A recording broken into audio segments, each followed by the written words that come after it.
Ja, grüß euch benannt und einen Sakrischgurden.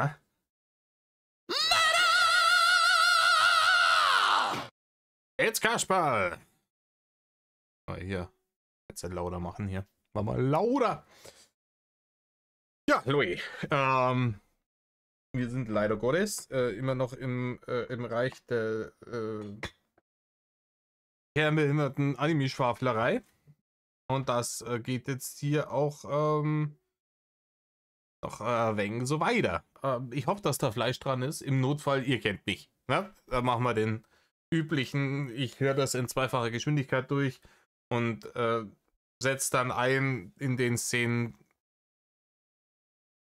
wo Fleisch dran ist. Ne? Richtig. Wo waren wir denn beim letzten Mal stehen geblieben? Es ging um... Ach ja, stimmt. Ich hoffe, dass hier noch ein paar von diesen Dingern kommen, wo er die Titel so fürchterlich verhunzt.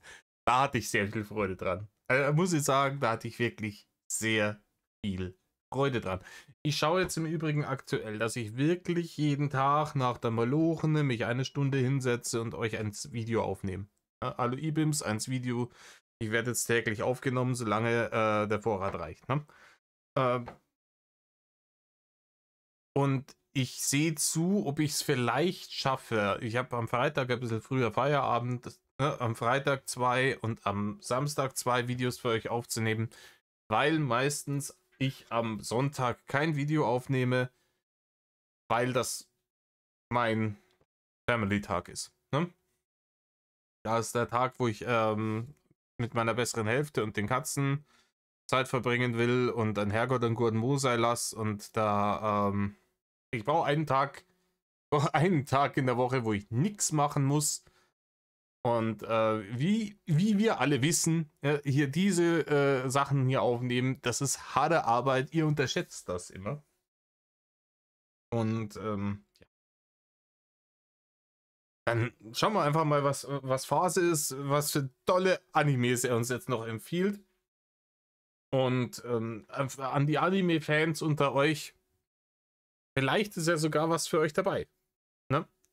Er schaut ja einfach wirklich alles, was da aus Japan kommt und in diesem Stil gezeichnet ist. Und ne, auch ein blinder Oger findet mal eine Wurst. Und da kann schon sein, dass dann da vielleicht das eine oder andere dabei ist, wo er sagt, hey, das hört sich interessant an, schau ich mir mal an. Dann ist vielleicht sogar ein bisschen mehr Wert für euch dabei. Richtig. In diesem Sinne, Leid. Hockt euch her, Sommermeere. Reißt's euch a Häube auf. Mir gingen einer. In Rainer. Und zusammen gehen die dann in einen Subraum, wo die dann eine eigene Welt aufbauen. Das ist total irre. Ja, so, geil. auf jeden Fall krank. Genau. Dann gibt's As, Reincarnation, Aristokrat, 1, 2. As Reincarnation Aristocrat. As a reincarnated aristocrat, I'll use my appraisal skill to rise in the world. Ich weiß nicht, was daran so fürchterlich kompliziert ist, aber der große Englischlord wird es uns gleich mal erklären. Rainer, ich hätte überhaupt kein Problem nicht, wenn du Probleme damit hättest, das auszusprechen, wenn es auf Japanisch ist. Aber Japanisch, da flext er immer, das kann er so gut. Hey! Aber, Rainer, diese Sachen, wenn die dann nicht selber dann, wenn es übersetzt wurde, irgendwie formuliert werden und man es in der Serie selber hört, wenn man sich so sehr dafür interessiert und man weiß, man hat jetzt den hohen IQ in der englischen Sprache nicht unbedingt. Rainer, dann kann man doch die Sachen heutzutage irgendwie in Google eingeben und übersetzen lassen und man kann die sich sogar vorlesen lassen. Rainer, ich weiß, dass du mit KI, ich hätte es fast arbeitest gesagt.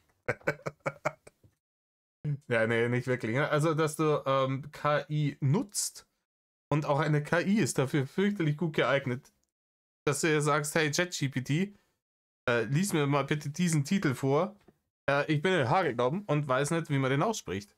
Und dann könnte man sich das merken. Vielleicht 5, 6 Mal vorlesen lassen und dann ist das drin. Ne? Einen Moment. Kater kommt. So. War das?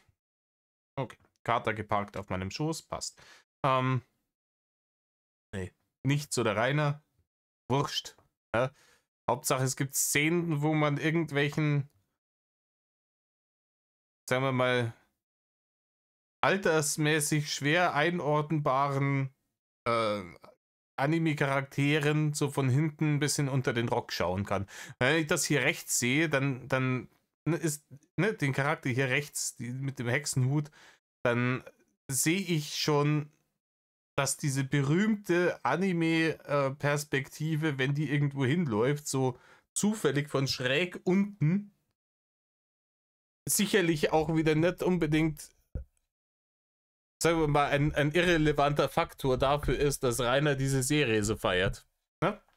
Um das mal ein bisschen diplomatischer auszudrücken. Use my Appraisal skill to rise in another world. Keine Ahnung. Das ist halt kein Anime-Name. Siehst du?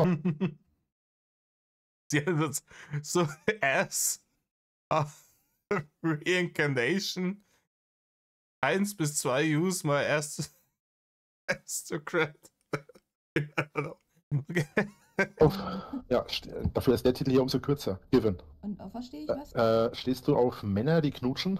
Also ich habe kein Problem damit, ja. Warum nicht so? Ich habe sogar einen Manga, so einen halben schwulen Manga, habe ich mal geschenkt bekommen. Given ist ein Anime, bei dem du quasi Typen hast, die Musik machen und der eine sich dann im Laufe der Zeit in den anderen verknallt und der andere auch in den anderen Teil der Band verknallt ist und ja, wird auf jeden Fall irgendwie so eine Vierer-Love-Story irgendwie ganz interessant. Okay. Aber diesmal halt komplett ohne Mädels, sondern mit Jungs. Wobei der eine... Da gab es ein Lied von den Ärzten. Ne? Oh Gott, wie hieß denn das, Glenn? Ich suche es euch nochmal kurz raus, oder?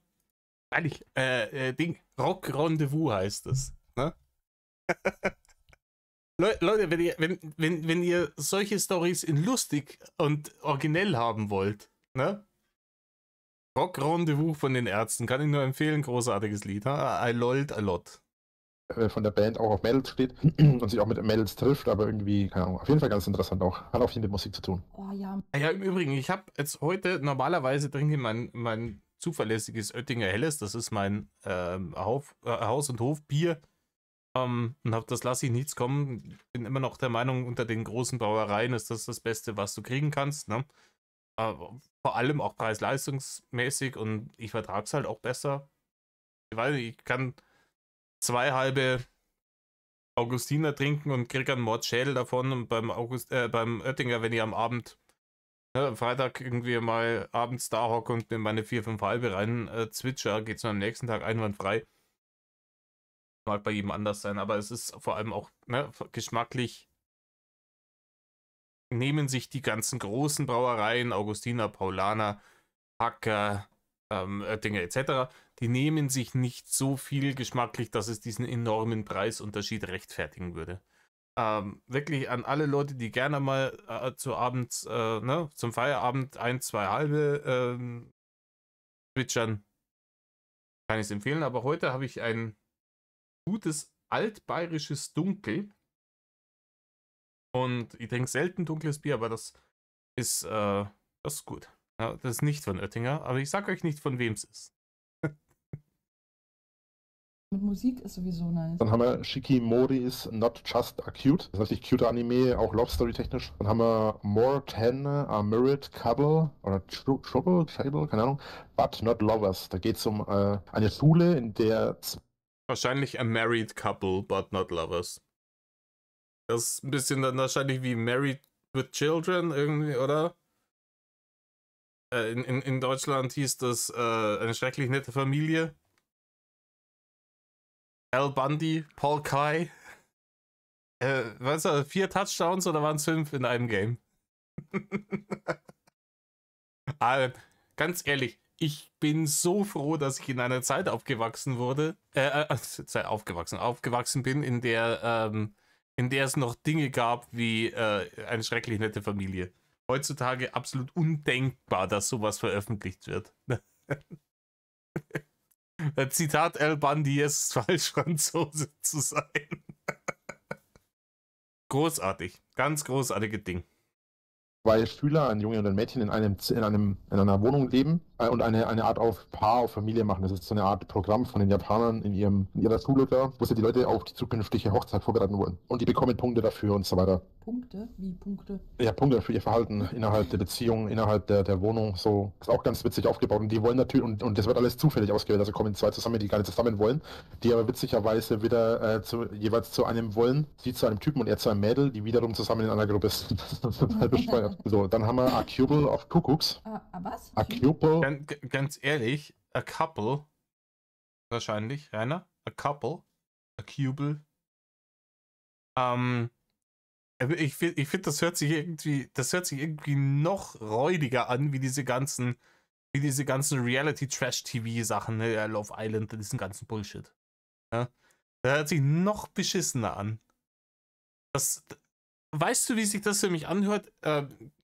Sind jetzt wieder irgendwie bei Matt Groening gelandet. Es gibt eine Futurama-Folge, in der Fry und Leela irgendwie in Urlaub fliegen und dann kommen die da auf so einem Planeten an und alles ist super, das beste Ding, und dann finden die irgendwann heraus, dass es auf einem Planeten ist, der eigentlich von Affen bevölkert ist, so Planet der Affen-Style, und wo sie dann dieses Hotelresort ist eigentlich kein Hotelresort, sondern es ist das Menschengehege vom Zoo. So hört sich das für mich an.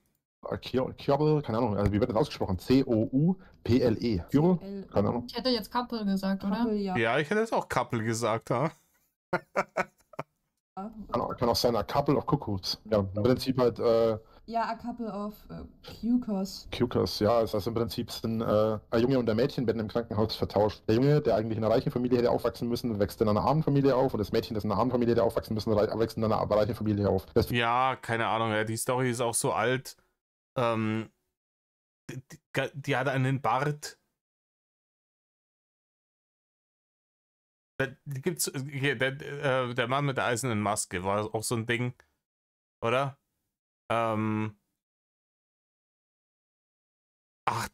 Wie gesagt, die Story gab es 1000-mal. Die gab es schon 1000-mal. In einer ähnlichen Variante. Dann gab es irgendwie das doppelte Lottchen, oder? Ist halt geklaut, Rainer. Ist jetzt nicht so ein spannendes Konzept, war schon mal da. Fällt irgendwann den Erwachsenen auf, also sagen es einfach kurzerhand, ihr zwei heiratet jetzt. Und damit werden unsere beiden Familien zu einer. Ganz ehrlich, aber wisst ihr, was mich gerade immer irritiert? Ich hab Nasten, ne? Ich bin gerade von der Arbeit heimgekommen und ich habe richtig Kohldampf. Und dieses AI-generierte Bild hat hier wirklich links am Rand eine sehr deliziös aussehende Pizza hingeknüttelt. Und da hätte ich jetzt richtig Bock drauf, ha? Vor allem, weil die Rainer-Variante, die sieht ja jetzt nicht ganz so abstoßend aus wie der echte Rainer, weil er wiegt ungefähr 100 Kilo weniger. Aber... Und der reiche Vater kauft denen dann einfach ein Haus und sagt, hier wohnt ihr jetzt, macht mal. So. Und die wollen das nicht. Witzig ist auch, dass er es zieht sich wie ein roter Faden. Ich muss wieder leiser machen, sehe ich gerade. Die Ausschläge im OBS gehen wieder durch die Decke, weil der Rainer wieder ans Mikro viel näher rangekommen ist als sonst, wenn er von so aufregenden Dingen berichtet, wie Menschen, die in eine sexuelle Beziehung gezwungen werden. Wie jetzt hier zum Beispiel wieder. Das zieht sich wie ein roter Faden durch diese ganze Scheiße seit Jahren bei Rainer. Es ist immer dann irgendwas, eine tolle Nummer, ganz tolle Story. Die sind dann da zusammen, aber nicht freiwillig. Die sind nicht freiwillige Geschichte. Ist offensichtlich etwas, was Rainer sehr, sehr, sehr, sehr interessiert. Ich glaube, das liegt natürlich in der Natur der Sache. Rainer wird inzwischen mit 36 auch gecheckt haben. Moment einmal. Freiwillig will keiner Snoozen mit mir haben. Und deswegen flüchtet er sich in Fantasien, in denen es möglich ist, dass das unfreiwillig passiert. Ne? Ich glaube, inzwischen hat er schon begriffen, okay, freiwillig wird nicht. Und da er ja auch weiß, er traut sich nicht ins Ausland, vor allem, was soll er machen? Ne? Wo soll er hin? Soll er nach Saudi-Arabien auswandern? Und auch da hat er nichts zu bieten. Du musst ja dann da wenigstens, wenn du eine haben willst, musst du dem Vater wenigstens ein paar Kamele geben. Ich weiß, es ist jetzt überspitzt, bevor den Leuten wieder Dampf aus den Ohren schießt. Ich weiß, dass mit den Kamelen ein Stereotyp ist. Ich mag Klischees und Stereotype. Ich finde das ein bisschen Salz in der Suppe des Lebens. Und ich kann auch über meine eigenen Stereotype lachen. Aber er hat ja da auch nichts zu bieten. Da ist er zwar dann ein Mann, und streng genommen besser, aber da ist dann auch wieder mit der Freiwilligkeit. Ich glaube, das sind dann diese Länder, wo im Falle eines erzwungenen Beischlafs, sagen wir es mal so, YouTube-konform, im Falle eines erzwungenen Beischlafs die Frau die Schuld bekommt. Das wäre natürlich schon mal auf jeden Fall ein Traum für den Rainer. Aber ich glaube, dem würden sie trotzdem die Eier abschneiden danach. Ein Mädchen antritt in seiner Schule, die extrem gut in der Schule ist, alles gut ist, was sie macht, und er lernt wie ein Irrer, damit er sie übertreffen kann, damit sie mit ihm ausgeht, weil sie mal irgendwas so in die Richtung gesagt hat. Jetzt ist aber der Witz, dass sie das gar nicht kann, weil sie die Erbin eines Schweins ist. Das ist ein bisschen verworren. Und das Coolste daran ist, seine Eltern haben... Die Erbin eines Schweins. Ach, komm mal, Kleiner. Noch ein zweites Kind, also ein Mädchen, was quasi die Schwester seiner Verlobten ist, weil er ja nicht der wirkliche Sohn von den Eltern ist. Das Mädchen wiederum, also seine Schwester, indirekt seine Schwester, ist verknallt in ihn, will mit ihm in die Kiste springen, will mit ihm zusammen sein, was ein Problem ist, weil ihre eigentliche Schwester eigentlich seine Verlobte ist, während er wiederum auf das Mädchen steht, mit der er in der Schule ist. Oh Gott. Ja, das hört sich an wie Louisiana. Das ist ein bisschen Louisiana 90210 oder was? I married this girl. I ain't want to, but my father told us to do it. Ah, das war falsch. Das war ganz falsch. Aber ihr wisst, wo ich hin will, ne? Es ist gar nicht so schwer. Also er steht auf seine Klassenkameradin. Er steht auf seine Klassenkameradin. Er steht auch irgendwie auf seine Schwester, aber es ist ja nicht seine Schwester, sondern es ist die Schwester seiner Verlobten, die wiederum die Person ist, mit der er vertauscht wurde, als sie Babys waren. Kommst du noch mit? Ja. Also ich schon so, das klingt richtig und auch funny. So. Es ist eigentlich ganz einfach. Er wurde halt mit jemandem vertauscht, hat eine Schwester. Ja, Rainer, ist als alles in Ordnung. Ihr habt schon begriffen, ne? Das ist alles mit Inzest und so weiter. Dass du das feierst, wundert mich nicht, weil ich glaube, ohne die Tatsache gäbe es sich nicht, weil ich bin immer noch der Überzeugung, dass wahrscheinlich deine Eltern verwandtschaftsgradmäßig ein bisschen nah beieinander waren. Aber, Die aber eben nicht die Schwester ist von ihm, weil er ja vertauscht wurde, sondern mit dem Mädchen, mit dem er vertauscht wurde. So. Obwohl die wie Geschwister aufgewachsen sind, hat sie halt immer Gefühle für ihn gehabt, was sich jetzt herausstellt, dass eigentlich kein Problem ist. Naja, weil die ja im Prinzip nicht verwandt sind. Und er wiederum steht aber eben auf das Mädchen, mit dem er in der Schule ist, also quasi eine typische Schulhofromanze. Und so überschneidet sich das alles ein bisschen. Ist nicht ganz so verwirrend, wenn man weiß, um was es geht. Ja, das ist richtig, aber ist auch vollkommen für den Arsch, ne? Ich empfehlen kann, was ein richtig, richtig cuter Anime ist, was auch kein Overskill-Anime ist The Weakest Tamer Began a Journey to Pick Up Trash. Ich hoffe, das habe ich richtig ausgesagt. Da geht es um ein Mädchen, die einen kleinen Schleim zähmt. Die kann aber nur diesen Schleim zähmen, weil sie keine Sterne hat. Da werden die Skills, die in dieser Welt... Die kann den Schleim nur deswegen zähmen, weil sie keine Sterne hat. Vollkommen klar. Weiß jeder, was gemeint ist, Rainer. Boah, es ist wirklich... Das ist... wie so ein kleines Kind, das irgendeine neue Serie entdeckt hat, ne, zum Vorschulkind, und brabbelt los, ne, von der letzten Folge, und du müsstest aber die 20 Folgen davor selber gesehen haben, um zu wissen, worum es geht, aber du denkst im Traum nicht dran, ne, weil es eine dumme Kleinkinderserie ist, und dann schwafelt dich das Kind voll und du musst halt freundlich bleiben, so, ja, Ja, ja, gut. Ja, cool. Ne? Oh, ja, Keks.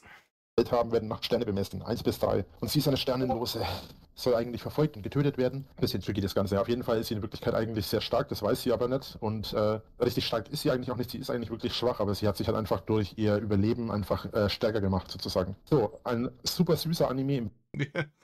Da, da sieht er sich selber wieder da rein, ne?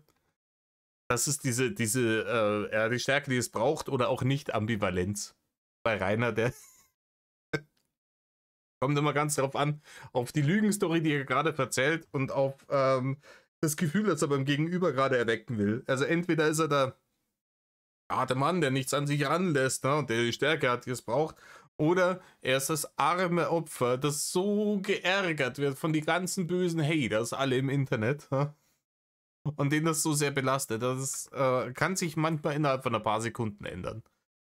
Im wahrsten Sinne des Wortes ist Sweet Reincarnation. Da geht es um einen Patissier, also einen Typen, der Süßigkeiten herstellt, der auf dem Höhepunkt seiner Karriere von einer riesigen schwarzen Zuckerskulptur erschlagen wird und in einer anderen Welt und in einer anderen Welt wieder aufwacht. Und da ist er dann der Sohn eines halbwegs armen Adeligen und will die Süßigkeiten machen, aber sein Vater will ihn natürlich zum Ritter ausbilden, was er natürlich überhaupt nicht nachvollziehen kann, weil er nur Süßigkeiten herstellen will. Er wird dann auch verlobt und lebt da halt sein Leben und versucht halt alles dafür zu tun, um Süßigkeiten herzustellen.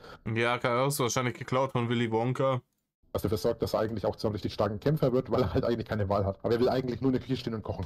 Ein Anime, den ich schon lange auf der Liste habe, habe ich aber leider noch nicht gesehen, ist The Strongest Tanks Labyrinth Raids. A tank with a rare 9999. Keine Ahnung, irgendwie. Wie war nochmal der Anfang? The Strongest Tanks Labyrinth Raids. A tank with a rare 9999. Warte, das geht noch weiter. 9999. Hier, Ja, das zeigt er mir nicht an. Ja, okay, warte, ich skippe jetzt mal zum nächsten Ding vor. Was ist denn mit allen Gewerk? Also hinkriegen. Du übersiehst an der Stelle, dass ich in meinem nächsten Leben ein göttliches Wesen bin. Und So. die können das. Okay. How not to something a deep. Warte, das geht noch weiter. 9999. Hier, Ja, das zeigt er mir nicht an. The Strongest Tank Labyrinthine Raids, a tank with a rare. Oh Gott, ist das ein langer Name.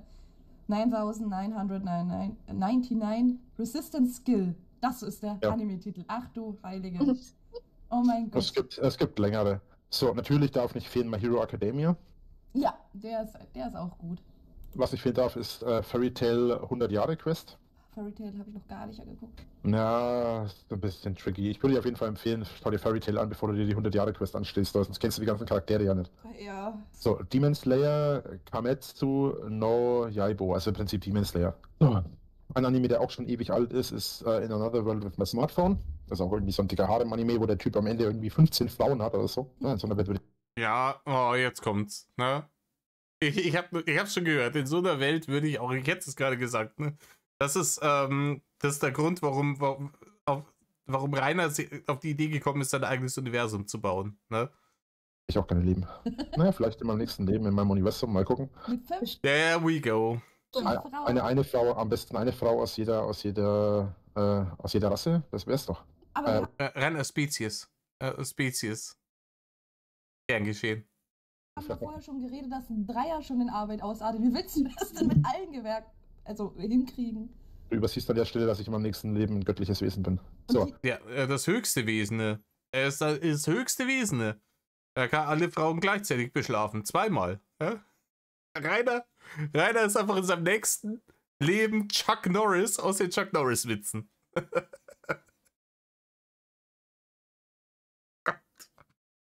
Chuck Winkler. Der Roundhouse-Kick kann er genauso gut.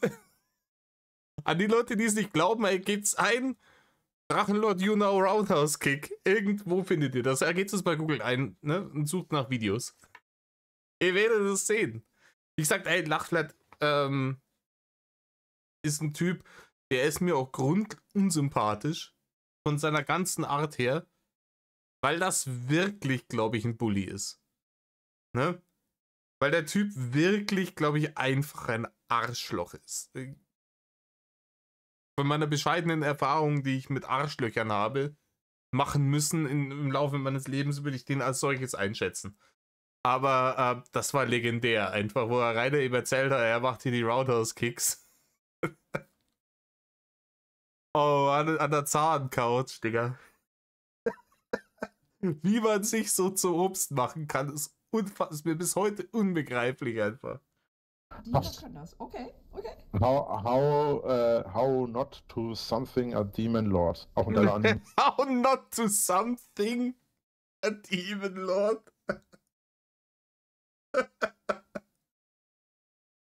Oh. Da gab es ja so einen Witz da war so ein Magier und so ein Bandkreis vor ihm auf dem Boden und da stand so eine bisschen humanoide Zitrone drin und der hat gemeint, ich hasse Kursiv und da steht dann halt drin, how to summon a lemon. Und er hat how to summon a demon gelesen. Oh Mann, how to something a demon lord. Oh. Okay. So, der nächste Anime ist auch so ein Bomben-Anime. In Another World with Level 2 Super Cheat Powers. Um was geht's da? Es ist ein Typ, der aus einer anderen Welt wiederbeschworen wird. Ausnahmsweise aber nicht aus unserer. Und daher auf Level 1. Es ist immer, die sterben immer in irgendeiner räudigen Welt und dann kommen sie wieder. Ihr habt es mir schon mal in die Kommentare geschrieben, wie diese Art von Animes heißt. I couldn't be asked to remember this shit. Wirklich, keine Ahnung, Anime, ich habe keinen Bezug dazu, seid mir bitte nicht böse, aber ich finde das alles komplett lächerlich. Aber er ist da auch wirklich, es ist immer so, irgendjemand hat ganz räudiges Leben, stirbt und kommt dann in einer anderen Welt, wo er der große Held ist. Und das ist ja auch, das ist jetzt auch die einzige Fluchtroute, die Rainer noch hat. Es ist die einzige Fluchtroute, die er noch hat. Das einzige, wo wirklich auch dann seine Realitätsverweigerung nicht zwangsläufig irgendwo an eine Wand knallt. Wo er dann wirklich eiskalt mit der Realität konfrontiert wird. Nein, es muss danach eine Realität geben, in der bin ich allmächtig und dann kriege ich umso mehr, je mehr ich in diesem Leben gelitten habe, weil ansonsten wäre das hier alles sinnlos gewesen. Und das wäre fast traurig, wenn es nicht so erbärmlich wäre. Wirklich, also extrem schwach ist, wird er von dem König, der ihn beschworen hat, verstoßen, da sie ihn nicht in seine eigene Welt zurückbauen können. Also schicken sie ihn an ein ganz gefährliches Grenzland, wo er einfach mal, um sich selbst zu schützen, einen kleinen heiligen Zauber. Ich spule jetzt wieder ein bisschen vor. Ne? Ich mache kurz Pause, spule ein bisschen vor. Bla bla, Anime. Wir haben kurzer Einschub, er schwafelt jetzt hier gerade wieder über irgendwelche einen komischen Anime-Helden und der kriegt dann die ultimative Power und dann ein bisschen unterwirft er die Frau, ein bisschen, ne? Und dadurch lernt sie ihn lieben und dann vögeln sie halt die ganze Zeit. Das kann, it's prima noctis all over again, aber es ist wirklich nicht so geil.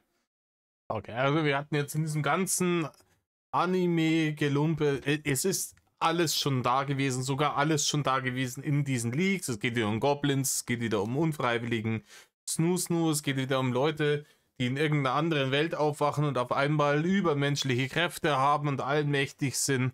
Seine ganzen Allmachtsfantasien, mit denen er kompensiert, dass seine eigene wirkliche echte Existenz in der richtigen Realität komplett erbärmlich und absolut den Gully runtergegangen ist. Es war jetzt nichts wirklich Tolles dabei. Ne? Ist ein sogenannter Kustronaut, davon gibt es 2 im Anime. Und der eine hat den Elster-Kuss drauf, der kann also die Fähigkeiten der Hexen stehlen und diese selbst nutzen. Und Yamada ist der sogenannte, Yamada. Einem von uns reicht's. Da wollte ich jetzt wieder einsteigen. Ich habe mir das jetzt noch nicht angehört, aber ich nehme mal an, dass es jetzt da endlich mal vielleicht nicht um Animes geht. Es den Seelenstromknutscher, dann gibt es den Zirzenkuss, dann gibt es den schlechten Nachtkuss, dann gibt es den Twittergewitter. Und dann gibt es noch den Vergiss-mich-Kuss oder so ähnlich. Das sind wilde Ist auf, Namen. ist auf jeden Fall so, dass der halt am Anfang zufällig auf die Fähigkeit des Sehensprung-Knutschers kommt und dann fangen die halt an, da mit jemand anderen Hilfe da ein bisschen zu forschen und finden halt immer mehr über diese Hexen heraus und das ist im Prinzip der ganze Anime. Es gibt nur 12 Folgen und der Anime ist nach 12 Folgen auch zu Ende und ich glaube auch nicht, dass es da eine zweite Staffel geben wird. Ja, meistens enden die ja mit 12 Folgen. Leider. Ja, tatsächlich, wenn sie mehr als 12 Folgen nicht haben, ist das meistens so. Ist auf jeden Fall so, dass der Anime aber auch ein schönes Ende hat. Also es ist auch ein Romance-Anime. Und Ey, sie sagt, hey, meistens enden die ja nach 12 Folgen. Und er sagt, ja, wenn sie nicht mehr als 12 Folgen haben, dann ist das so. Ja. Papagei Rainer hat wieder zugeschlagen. Dann ist es so, dann ist es so. endet auch mit einer Kussszene, tatsächlich. Also kann ich nur empfehlen. So, einer der ältesten Animes, den ich hier auf der Liste habe, einer der ältesten für mich, seit ich Crunchyroll habe quasi, ist Death March to the Parallel World Repository. Death March, Alter. Darauf warte ich schon seit Ewigkeiten auf eine zweite Staffel. Habe ich ehrlich gesagt keine große Hoffnung drauf, dass da noch eine zweite kommt. Meistens sind solche Animes ja sowieso dafür da, dass die quasi nur den Manga pushen. So, dann gibt's Rosary and Vampire. Auch ein guter Anime, kann ich auch empfehlen. Hat sogar mehrere Staffeln. Rosary and Vampire. Alter, So. okay, ich habe jetzt die Fresse. Ich mache jetzt hier am Vorspringen. Ich habe keine Lust mehr, auch nur ein einziges Wort mehr über seine dämliche Anime-Obsession zu hören. Rainer, du versuchst hier diese Mädels klar zu machen. Er versucht immer, die Mädels im Discord klar zu machen. Daher weiß ich das. Rainer, meinst du, die werden die super spitz, wenn du ihnen die ganze Zeit über deine Kinderfilmchen erzählst und dann zwischendurch mal eine anzügliche Bemerkung reinknatterst? Hier, Romanzenlore schlägt wieder zu, da springen wir vor. Ich habe wirklich, wenn ihr da Lust drauf habt, euch das anzuhören, ich verlinke hier den Kanal unter jedem Video. Schaut es euch an, hört es euch an, wenn ihr euch für Animes interessiert und ihr habt da mehr Insight drin. Für mich ist das einfach dröger, langweiliger Bullshit gerade. Ich mal los. Ich habe nämlich noch einen Termin, Aufnahmetermin. Ah, okay. Ich komme dann später halt nochmal. Ich weiß jetzt aber noch nicht, wie lange das dauert. Kann 1-2 Stunden sein. Dann Okay. Alles gut. euch erstmal alleine. Ich wünsche euch aber Ja, noch was, ja? Was? Jo. Ich wollte nur sagen, ich vermute mal, dass wahrscheinlich die gute Zoe auch noch ein bisschen was für die Schule machen wird, ne? Also, Oder bist du schon fertig? Ja. ich habe jetzt schon einiges geschafft tatsächlich. Okay. Also, wenn du jetzt sagst, du gehst raus und du machst was anderes, dann mache ich natürlich auch was anderes, so, ne? Das bin ich gerne bereit, mit dir Zeit zu verbringen, da habe ich kein Problem mit. So. Der Schlawiner. Der schlägt da wieder zu. Ja, man muss hier die Girls irgendwie sich warm halten, ne? Also, Wieder Rainer. Muss sich die Girls warm halten. Also ist sie mir ein bisschen rausgerutscht. Rainer, das wäre hier Locker Room Talk. Würden die Leute, die Donald Trumps Verhalten Frauen gegenüber immer noch verteidigen, sagen. Ja? Aber nee, leider. Hast mal wieder reingeschissen. nee, ich meine natürlich, man muss natürlich seine Fans, seine Zuschauer, seine User hier ein bisschen beachten hier. Wirklich. So, jetzt muss ich mal gucken. Wo genau ist jetzt der König? Also ich muss sagen, ich genieße es hier so. Es ist richtig witzig mit euch so. Es ist schon Ja, sehr find ich auch. funny. Ich finde euch beide Ich voll find's nett, schön. Mann. Das freut mich. Aber ich muss jetzt wirklich dringend los. Ich wünsche euch was, ne? Viel Spaß. Alles Ich klar. habe den König gefunden. Yay, viel Spaß. Ja, ich habe den König gefunden. Sehr gut. Aber du streamst jetzt nicht für mich, oder? Das streamst doch an. Hä? Hä, sehe ich den nicht? Ah, okay, jetzt haben sie da praktisch den Übergang gemacht. Deswegen ist jetzt diese Ich muss gehen Geschichte so lang gezogen worden, damit die andere jetzt die Aufnahme anschmeißen kann, damit das nahtlos ineinander übergeht. Man merkt es an der Tonqualität. Ja, Ja, irgendwie. der ist ausgegangen, die Schweinerei. Bitte um Entschuldigung. Alles gut. Ah, sehr schön. Ihr wollt mich doch verarschen? Alter, wie soll ich den kriegen? Alter! Ey, das ist ja eine miese Drecksnummer. Aber das ist jetzt kein Spiel, was man irgendwie zusammenspielen könnte, oder? Doch, ich glaube tatsächlich schon. Okay. Wir können aber auch was zocken, wenn du willst, was wir zusammen zocken können. Bist du am PC? Also hast du PC? Ich bin gerade an meinem Laptop. Also, Also ja. ja. Ja, wenn du willst, können wir auch was zusammen zocken. Was hast du denn da? soll ich dir kurz die Liste sagen, was ich installiert habe aktuell? Ja, hau einfach mal raus. Also ich habe aktuell installiert, ich gehe einfach alles durch. Also ich habe aktuell installiert The Binding of Isaac Rebirth, Borderlands 2, Halloween Pixel, Dragon Saga, das ist Dragonica, Father's Frontier, Gas Station Simulator, Gravewood Keeper, Grocery Store Simulator, Grounded, Gunfire Reborn, House Party von gestern, The Lord of the Rings, Medieval Dynasty, Medieval Blacksmith, Medieval Dynasty, MMORPG 2, Motel Simulator, Mr. Prepper, Ori and the Will of the Wisp. Was ich mir installieren müsste, was aber schnell gehen dürfte, wäre Palia, Palworld, Parkplatz oder Parking Tycoon, Rayman Legends natürlich, Reborn oder Repo, was ich aber nicht zocke, Schedule 1, Supermarkt Simulator, das geht halt noch lange, Thames Fighting Herds, Tony Hawk's Pro Skater 1 und 2, andere Spiele mit Multiplayer-Funktion. Zum Beispiel auf meiner Switch spielen, aber also, wenn du magst, könnten wir zum Beispiel... Ich habe jetzt ein bisschen vorgespult, weil es interessiert mich einen feuchten Schiss, was er sich da drauf installiert hat gerade. Ja? Palia zusammenspielen. Das würde ich halt zum Beispiel auf meiner Switch spielen, aber das macht ja dann keinen Unterschied, ne? Also wir dürfte ja trotzdem funktionieren. Das dürfte an sich keinen Unterschied machen, das könnten wir spielen. Du hast nicht Unravel 2, oder? Nee. Weil das hätten wir auch an der Switch zocken können, das habe ich nämlich auch auf der Switch. Okay. Ja, also Palia müsste ich eigentlich zocken, weil ich bräuchte eigentlich die Errungenschaften mal. Na dann. Errungenschaften farmen ist harte Arbeit. Den könnten wir das... Oh Leute, ich muss jetzt mal kurz eine Tour machen und mich selber ein bisschen exposen. Ich habe jetzt, ich bin so dermaßen dämlich. Klar, das Game nimmt einen nicht bei der Hand. Ich spiele auch, ich habe ja erzählt, ich spiele momentan Legends of Mana und ich aime auch für die Platin Trophy, weil die haben wenige Leute, weil es harte Arbeit ist. Ja, es ist halt tedious Grinding zwischendurch und ich habe jetzt erst irgendwie bei Level 53 oder sowas gecheckt, wie man gibt so Fähigkeiten, so Kampffähigkeiten, wie man die freischaltet und dass man auf 2 Tasten, die man da hat, auf die X und Viereck-Taste, glaube ich, kann man andere Aktionen legen und wenn man die im Kampf benutzt, schaltet man wieder weitere Fähigkeiten frei und ich bin da gestern von der Blaze gesessen und habe den Facepalm des Jahrtausends gegeben, weil mir gedacht, ey, du bist so grunddämlich, das ist schon so viele Stunden dieses Spiel, der hätte schon so viel freischalten können, wenn du nicht einfach so dumm wärst, aber nur das, ne? Trophy Hunting ist harte Arbeit. Ja, müsste ich halt runterladen. Ja, ich guck mal, also da sind bestimmt auch Updates, die ich jetzt auch erstmal runterladen muss. Es gab einige Updates vor kurzem, ja.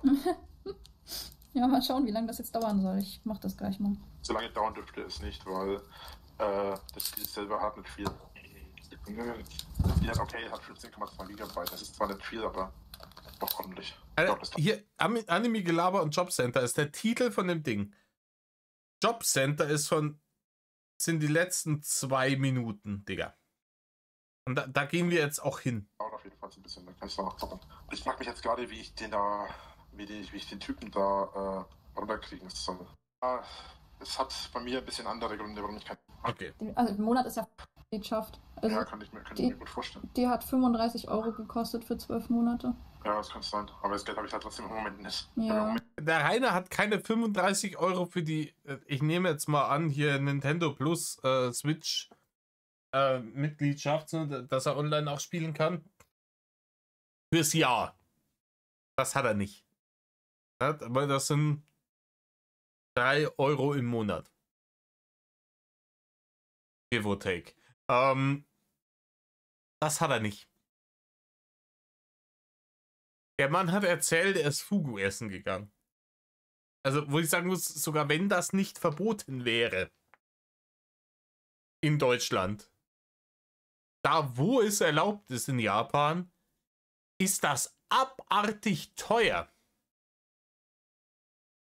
Ja, der Fugu ist nicht im Running Sushi mit drin. Rainer hat behauptet, er hat Fugu gegessen, aber 35 €, also da gehst du in die 400-500 € Richtung. Ne? Wenn du in Japan Fugu essen willst. Ich habe mich nämlich danach informiert, nachdem ich hier die Scheiße gemacht habe. Das hat er. Ja, 400-500 € für einmal Fugu essen, der gar nicht so besonders gut war, das hat er. Aber 35 € für ein Jahr Nintendo Plus Mitgliedschaft, wo er dann online daddeln kann, das hat er nicht im Kreuz. Ha? Leider. Hat er Fugu zu viel gekostet, deswegen kann er sich das nicht mehr leisten. Nur daran liegt's. Es liegt nicht an den wirklich niederschmetternden Schuldenbergen aufgrund von Steuern nicht bezahlt, Krankenkasse nicht bezahlt, wahrscheinlich GZ nicht bezahlt, Strom nicht bezahlt, Versicherung nicht bezahlt, alles nicht bezahlt. Aber den Frankengamer, der hat fast 30 € in den Arsch gepumpt, damit der eine Stunde fährt, um ihm 4 Subway-Sandwiches zu holen. Aber du kannst es dir nicht ausdenken, Digga. Du kannst es dir einfach nicht ausdenken. Ich habe im Moment nicht einmal genug Geld, um was zu essen zu haben. Echt? Ja, das ist im Moment echt schlimm. Oh Mann. Aber warte mal, also der Monat ist ja... Ja, Rainer, ist bei dir vielleicht gar nicht so schlimm. Ja, das ist vielleicht gar nicht so schlecht, wenn du vielleicht noch mal einen Tag oder 2 nichts frisst. Oder, keine Ahnung, dir es einteilen musst. Und dann vielleicht einfach nur den Kalorienbedarf von einem ganz normalen Menschen am Tag zu dir nimmst. Das ist auch wirklich, ganz ehrlich, jeder andere Mensch natürlich, die Qualität der gekauften Lebensmittel geht nach unten, wenn du sehr begrenzte finanzielle Mittel hattest. Ich hab das selber durch. Ich habe wirklich auch mal eine Zeit lang hier Hartz IV leben müssen in der Stadt und du krebst hart am Existenzminimum rum und du musst immer schauen, aber man lernt damit umzugehen, um zu überleben. Und man teilt sich das ein und man kauft sich die Dinge, wenn sie irgendwie im Angebot sind und schaut, dass man schlau einkaufen geht. Ne? Man hat da die Zeit, weil man, wenn man Hartz IV bezieht, nicht arbeitet. Man hat die Zeit, sich die Prospekte durchzugucken und zu schauen, okay, hey, keine Ahnung, Reis, Nudeln, irgendwas, ne? Tomatensoße, was weiß ich was, sind nächste Woche im Angebot und zwar knackig. Dann kaufe ich da ein bisschen was auf Vorrat. Da komme ich dann über einen halben Monat. Das geht. Das geht. Aber es ist bei Rainer halt einfach, obwohl er seit Ewigkeiten so lebt, dass er eigentlich von der Hand in den Mund existieren muss, kriegt er das immer noch nicht hin. Da ist immer noch am ersten Tag des Monats kriegt er vom Jobcenter seine Barne und am zweiten Tag des Monats sind die weg. Und dann krebst der 29 bis 30 Tage rum und denkt sich, verdammte Axt, wie kriege ich jetzt was zu fressen her? Weil es immer so war. Weil es immer so war. Jegliche Art von Geld hat ihm schon immer ein Loch in die Hosentaschen brennt. Fast wieder rum, oder? Also dürfte ja bald wieder. Wenn es mal so einfach wäre. Wie? Ach, da geht's. Wenn das mal alles so einfach wäre. Das sind auch wieder die Ärzte. Das ist vom selben Album übrigens wie Rock Rendezvous, ne? Okay, schon mal.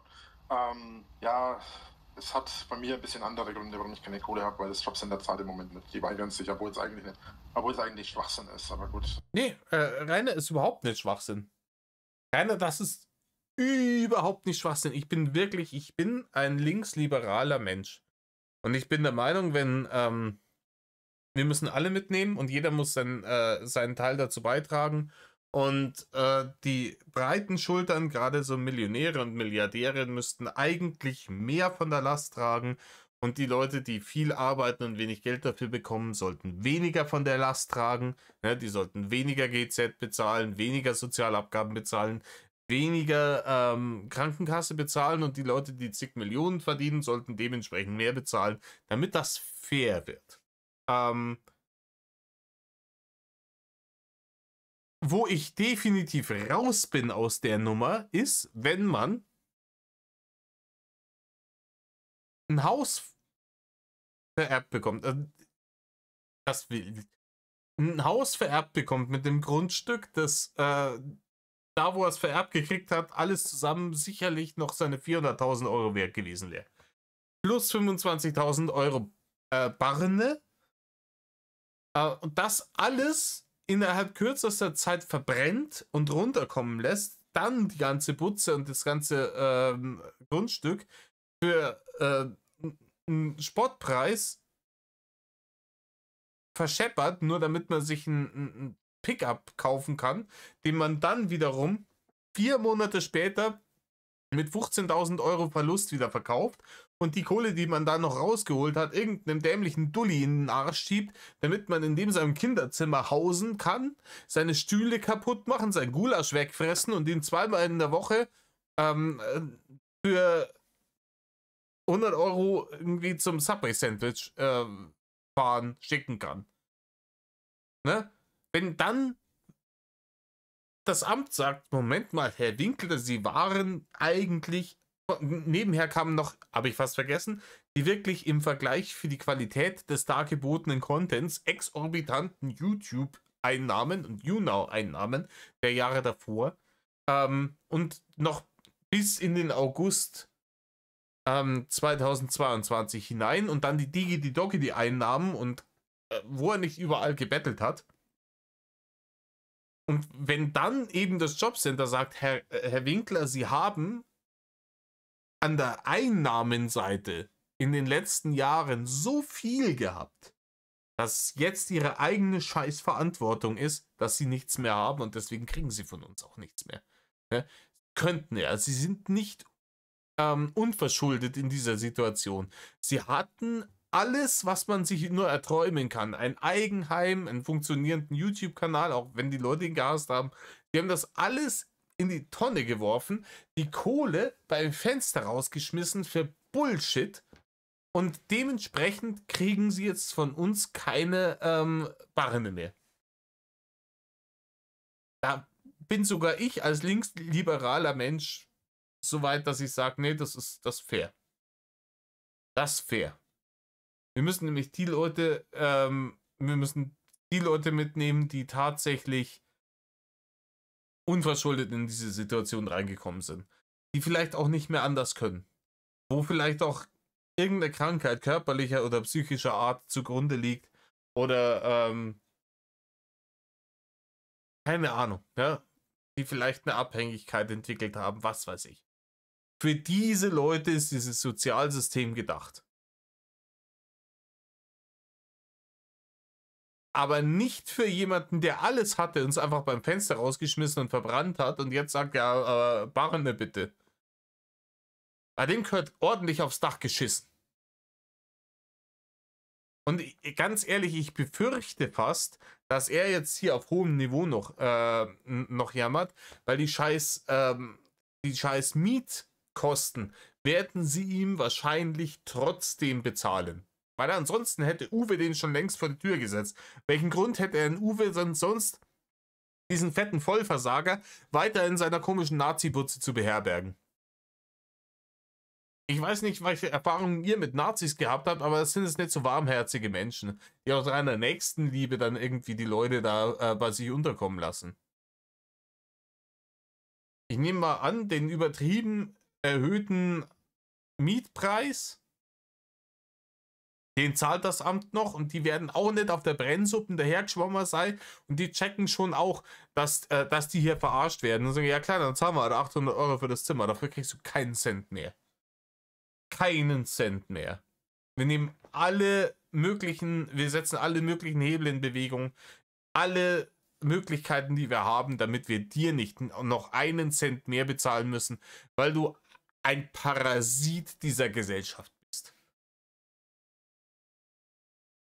Rainer wäre perfekt für armes Deutschland. Das ist halt ganz merkwürdig, was sie da abziehen. Okay, und wie überlebst du dann? Also, dumme Frage, aber... Ja, das ist tatsächlich eine gute Frage. Ja, eigentlich gar nicht. Ich habe also im Prinzip einfach keine Kohle im Moment. Rainer ist einfach schon lange tot. Dass wir einfach weigert, seinen scheiß Arschloch zu kriegen. Ich habe auch einen Anwalt und klagt das im Moment ein. Oh Gott. Okay. Aber das funktioniert halt auch nicht so einfach. So, den Typen da habe ich. Das ist crazy. Ja, und doch tatsächlich nicht ungewöhnlich. Echt? Ja, es scheinen momentan mehr Probleme damit zu haben, habe ich festgestellt. Okay. Also ich bekomme ja basically... Ja, das ist jetzt irgendwie... Ich bin jetzt nicht begeistert davon, dass Friedrich Merz Bundeskanzler ist. Ich bin der Meinung, auch im konservativen Lager hätte es da bessere Kandidaten gegeben. Aber ich bin mir natürlich auch vollkommen dessen bewusst, dass die finanzielle, die politische Situation in diesem Land schon lang mehr einer Kirmes oder einem Zirkus gleicht, als tatsächlich ernstzunehmende Politiker, die jetzt ihren Job machen.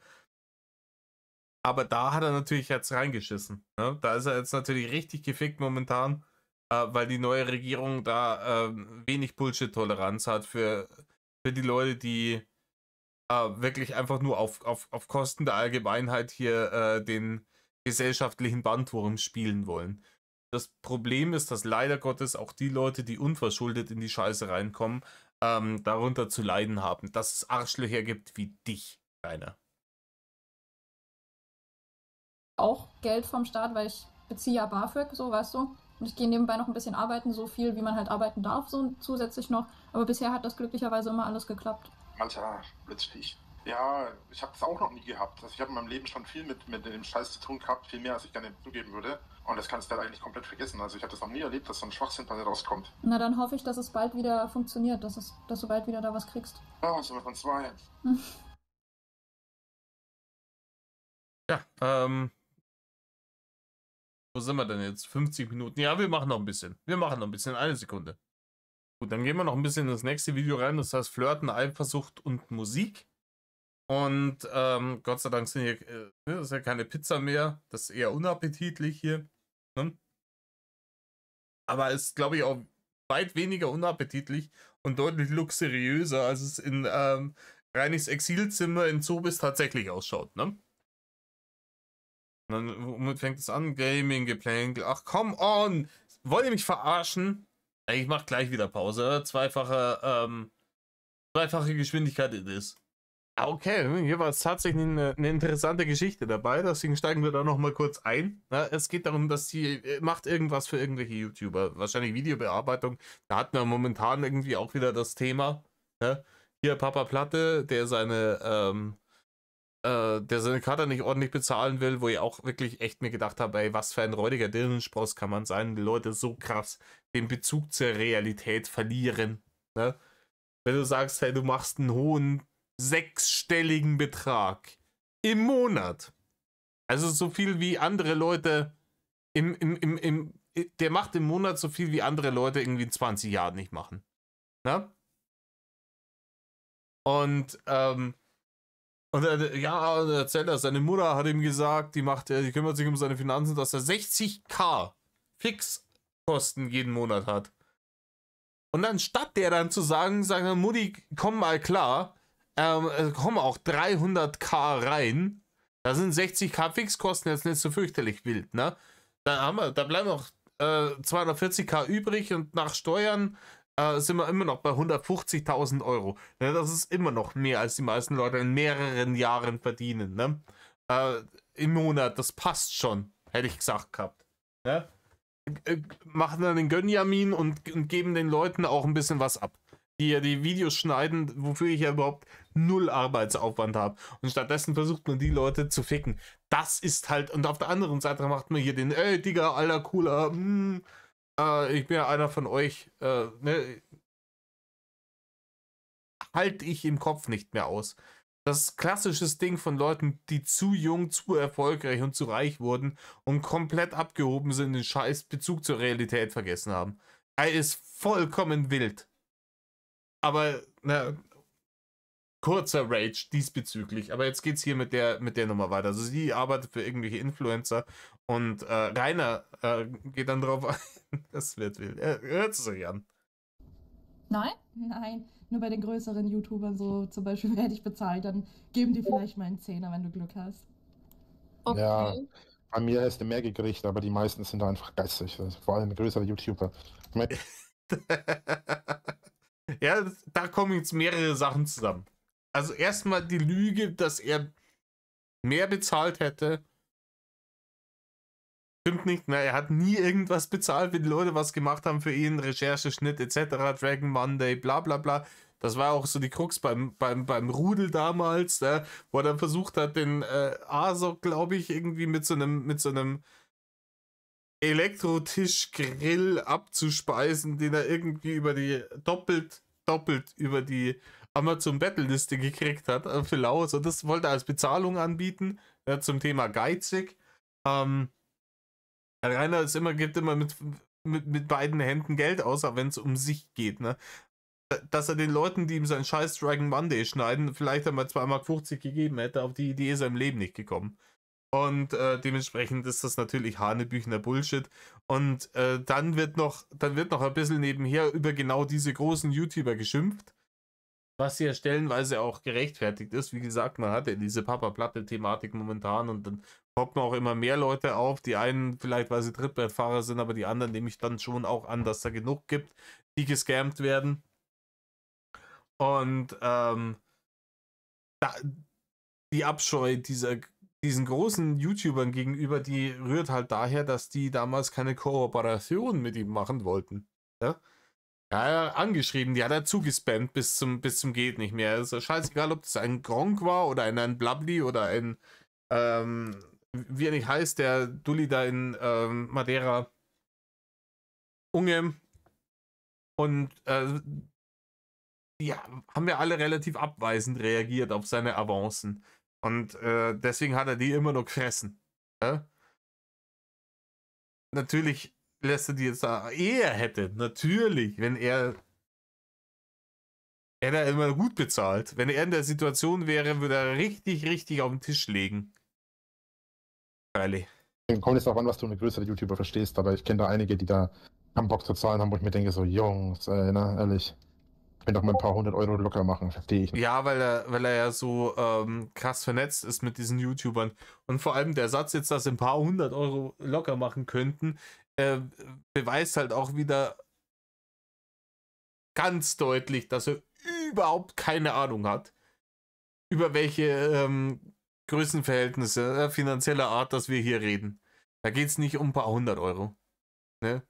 Da geht es nicht um ein paar 100 Euro. Ich glaube, bei diesem Cutter von Papa Platte ging es darum, dass nur über den Reaction-Kanal, also der Typ hat praktisch einfach nur den Stream von Papa Platte von Twitch genommen, die VOD, hat die langweiligen Parts rausgeschnitten oder die Sachen, die YouTube vielleicht nicht mag, vielleicht auch überpiepst, ne?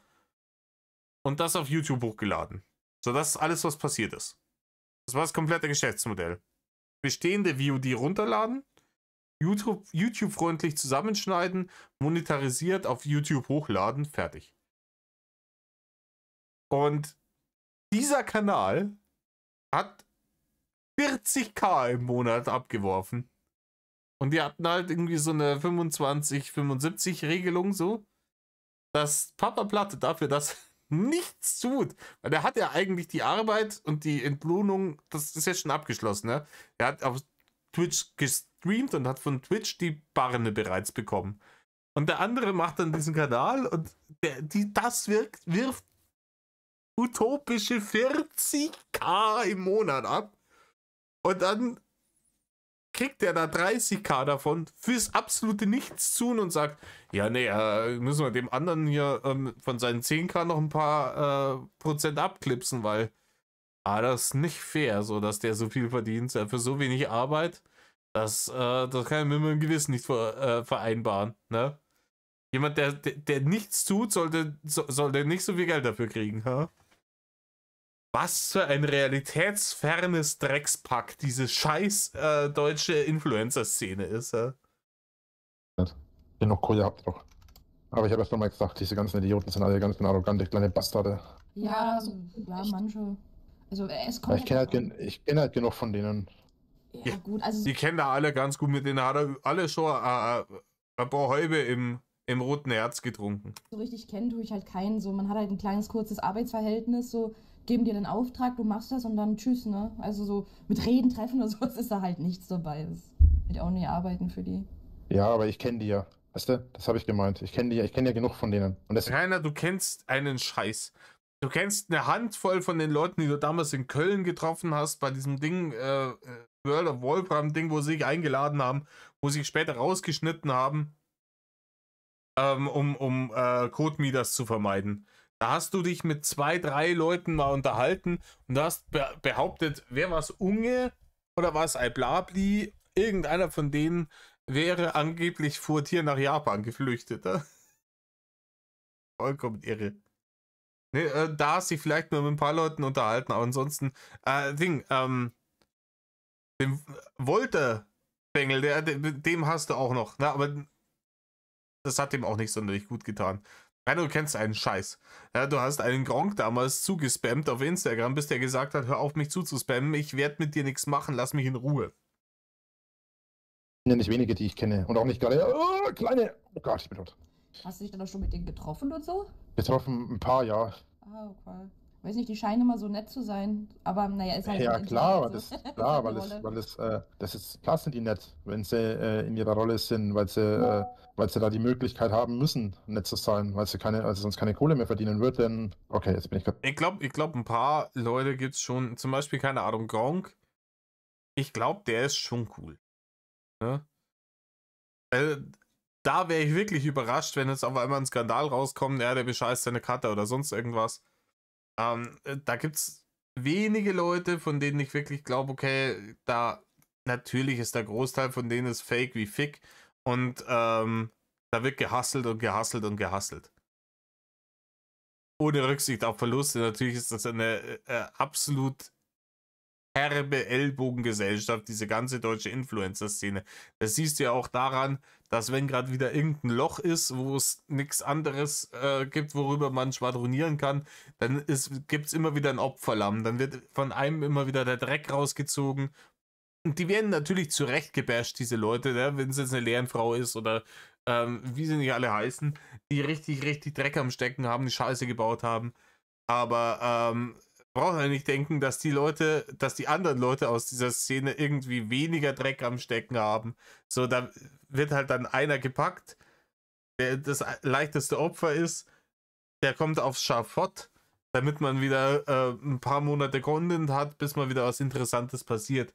Und ein Haifischbecken einfach, ne? Braucht man nicht reden. Aber er hat halt keine Ahnung davon. Ne? Er kennt keinen von denen und er war nie einer von denen, auch wenn er irgendwie seine 200, was hat er gehabt am Ende, 220.000 Abonnenten gehabt hat, also von denen, keine Ahnung, 120.000 mindestens gebottet waren und 98.000 Abo-Leichen von Anno dazumal, 2018 am Schanzenfest und vielleicht noch ein paar Hater und dann waren vielleicht 5 oder 6 unironische Zuschauer dabei. Ne? Dumme Menschen gibt's immer. Aber er kennt sich richtig aus in der Influencer-Szene. Ja? Halt ein Maul. Gegen die Wand gerannt, super. Ja. Nee, also die ich kenne, sind alles ein Haufen Bastarde. Es sind nur eine Handvoll, die mal ein bisschen was drauf haben. Und die, sind meistens die nicht viel verdienen. Also sind meistens dann die kleineren noch, sag ich mal. Okay, ja. Ah, okay, kann ich mich gleich umbringen. Oh, und ich bin tot. Okay, gleich wieder umbringen. Ja, sorry, das ist gerade raschelt, muss mein Mikrofon ein bisschen hoch. Alles gut, wir werden es überleben. Hoffe ich. Ich hoffe doch. Und ich habe alle. Bunny, hast du zufällig irgendwie Palia oder so? Also Rainer und ich haben jetzt schon irgendwie ausgemacht, dass wir das mal zusammen spielen könnten und ich lade gerade das Update runter und er hat auch im Hintergrund das zum Runterladen. Ja, ich habe Palia. Ah, sehr cool. Ist das? Das habe ich eine Zeit Können wir lang mal ein paar gespielt. Runden. Ja, ich auch. Hab immer wieder mal so ein bisschen hin und her geeiert. Ich muss gucken, wie das dann nochmal funktioniert. Okay, Gaming-Gelaber, ich mache wieder Pause. Ich möchte ein Wort zu den Hatern heute noch machen und wir sind schon relativ spät im Video. Das will ich noch machen und dann, ich spule das kurz mal vor. Es waren jetzt hier in dem Gaming-Geplänkel-Ding wieder er dattelt im Hintergrund, labert übers Datteln. Zwischendurch werden wieder sexuelle Anspielungen gemacht, rubbeln, hahaha, haben wir gelacht, hihi. Dann hören wir uns den Scheiß hier noch an und dann machen wir Feierabend für heute. Ich auch gespannt, zumal ich mir noch denke, das wird bestimmt spannend, wenn hier mal ein paar Typen reinkommen und wie hier solchen Blödsinn abziehen. Wie, welchen Blödsinn? Warte mal, müssen wir weiter zurück. Ja? Jo, Oh Mann. hör auf, den anderen anzureiben, du Sau. Ich bin echt gespannt, wie die Dynamik hier sich entwickeln wird, wenn dann mehr Leute dabei sind. Da bin ich auch gespannt, zumal ich mir noch denke, das wird bestimmt spannend, wenn hier mal ein paar Typen reinkommen und wie hier solchen Blödsinn abziehen. Wie, welchen Blödsinn? Ja, welchen Blödsinn. Von wegen hier unsere komischen Gesprächchen hier. Ach so, Vor allem ja. heißt es dann mit Sicherheit wieder, schau dir mal den an, der ist mal wieder nur den Weiber her. Ah, okay. Das wird schon spannend, wenn dann mal irgendwelche Leute reinkommen, ja, die schlimme Dinge tun, wie zum Beispiel, keine Ahnung, die Gespräche aufnehmen und danach veröffentlichen. Einen extra YouTube-Kanal dafür erstellen. Okay, ich bin noch in Line, das ist gut. Und ich bin tot. Ganz langsam und gemächlich in den Tod rutschen. Ah, okay, jetzt habe ich es gesehen. Jetzt weiß ich, wo der letzte ist. Den hole ich mir jetzt. Den kriege ich die Sau. Hab ihn und ich hab ihn. So, jetzt muss ich noch den Vogel hier jagen und von den Drachen abhauen. Fuck it. Oh nee. Ah, das war ja die Map hier. Ja. Ganz vergessen. Ah, ich krieg den schon hin. Mittlerweile bin ich sehr Wieder gewöhnt. da. Easy. Ach, diesmal habe ich den First Try geschafft. Ja. Alter, was ist jetzt hier? Wort zu den Hater? Hat er jetzt wirklich, war das wirklich ein Wort zu den Hater? Ist das jetzt ernst gemeint, dass er wirklich jetzt nur ein Wort dazu gesprochen hat und der Rest ist wieder dieses dämliche Gaming-Gedattel? Und hier hinten aber auch euer Palia-Date. Die hat geil. Weil es war so schön unterhaltsam in den letzten 2 Videos. Muss jetzt diese Scheiße sein. Hätte man diesen komplett belanglosen Dreck nicht einfach rausschneiden können. Sehr gut. Und alles dabei. Ja, ich muss ja nur das einsammeln, was mir noch fehlt quasi. Das Schöne ist, die bleiben ja gespeichert. Obwohl ich gerade auch Lust hätte, Unravel zu zocken. Das ist auch ein geiles Game. Hattest du nicht gesagt, dass es das auch für die Switch gibt, oder wie war das? Unravel, das Einzige gibt es, glaube ich, auch für die Switch. Okay, Ja, ich mache jetzt hier noch mal Pause, ganz ehrlich, es ist nicht auszuhalten. Ja, Leute, was soll ich sagen? Das ist langweiliges Gaming-Gedaddel. Bei der hier Hydrationslord hat er irgendwas noch erzählt, dass er halt nur Cola säuft. Das wussten wir vorher auch schon. Er will sich das Cola-Saufen jetzt mit O-Saft abgewöhnen, das halt dumm ist, weil ist ja nicht weniger Zucker, ne? Im Gegenteil, ja, der will jetzt nicht den frisch gepressten Bio-O-Saft kaufen, ne? Das ist halt in dieser Orangensaft-Nektar vom Discounter und da wird ja auch Zuckerwasser zugesetzt irgendwie. Das nimmt sich nicht viel, ne, vom Kaloriencount. Das könnte vielleicht sogar noch schlimmer sein, als wenn er einfach nur Cola säuft. Aber er checkt's halt einfach nicht. Er checkt's halt einfach nicht, dass er mit der Schwibschwab-Sauferei sich Flasche für Flasche einen weiteren Nagel in seinen eigenen Sarg jagt. Hier geht jetzt der Musikerlord und Gedanken zur Eifersucht. Da schauen wir dann beim nächsten Mal weiter. Weil ich habe die Fresse jetzt dick, weil ich bin ein bisschen matt. Ich bin wirklich ein bisschen matt, weil hier in dem Video sind schon wieder 10 Minuten mehr oder weniger absolut ohne Fleisch. Am Ende vom letzten Video auch wieder. Und wenn ich hier hinten Palia-Date lese, dann sehe ich, dass hier von 28 bis 48 nochmal 20 Minuten absolut nichtssagender Bullshit dran ist. Und wie gesagt, ich könnte jetzt mir natürlich die Sachen vorher alle anhören und dann feststellen, okay, darauf rentiert sich's Reacten und darauf nicht. Aber dann spoilere ich mich ja auch selber und dann ist jetzt die Reaction nicht mehr so spontan und das ist ein bisschen, ne, das ist ein bisschen so mein Steckenpferd, deswegen bin ich hin und her gerissen, aber es nervt mich massiv. Na gut, ja, das war jetzt vielleicht keine ganz so geile Folge, aber beim nächsten Mal wird's dann sicher wieder spannender. Ich habe schon gehört, die späteren Folgen sollen nochmal richtig nice Sachen werden. Und dann ne, geht sicher auch wieder bergauf, ne, mit der Unterhaltsamkeit. In diesem Sinne, Leute, tut nicht, was Rainer tut. Mello.